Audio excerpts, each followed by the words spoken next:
தீபிகா, எப்படி தீபிகா, எப்படி இது நடந்துச்சு? கொஞ்சம் கவனமா இருக்க வேண்டாமா? இல்ல ஆண்டி, இப்படி நடக்கும் நான் எதிர்பார்க்கவே இல்ல. நான் வச்ச ஒரு வீணா போன அடியாள்னால தான் நான் இப்படி மாட்டிக்கிட்டேன் ஆண்டி. ஆனா எழில் என்ன கண்டுபிடிப்பாருன்னு நான் கனவுல கூட நினைச்சு பார்க்கலாம் ஆண்டி.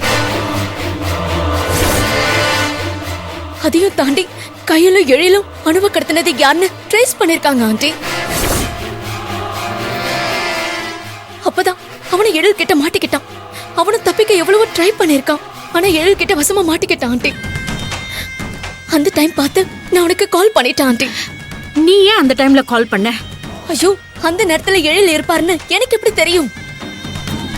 ஏன் பேட் டைம், நான் மாட்டிக்கிட்டேன். நல்ல வேளை நீ ஒரு நல்ல விஷயம் பண்ண தீபிகா. பயத்துல என் பேரை சொல்லாம விட்டியே, அதுவே போதும். இருந்தாலும் இதுக்கு பின்னாடி நான் இருப்பேன்னு என் புள்ளைக்கு சின்னதா சந்தேகம் இருந்துகிட்டு தான் இருக்கும். இருந்தாலும் ஆதாரம் எதுவும் இல்லாததால பிரச்சனை பண்ணாம இருக்கான். ஆண்டி, நீங்க எனக்கு வெறும் ஆண்டி மட்டும் இல்ல, நான் உங்களை அம்மா ஸ்தானத்துல வச்சிருக்கேன். என்னுடைய மாமியார் நீங்க.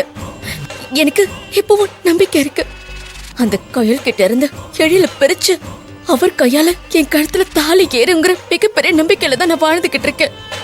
அதுக்காக நான் என்ன வேணாலும் பண்ணுவேன் ஆண்டி. சரி தீபிகா, போலீஸ் ஏதாவது விசாரிச்சா கூட நீ லூஸ் டாக் விட்டுடாத.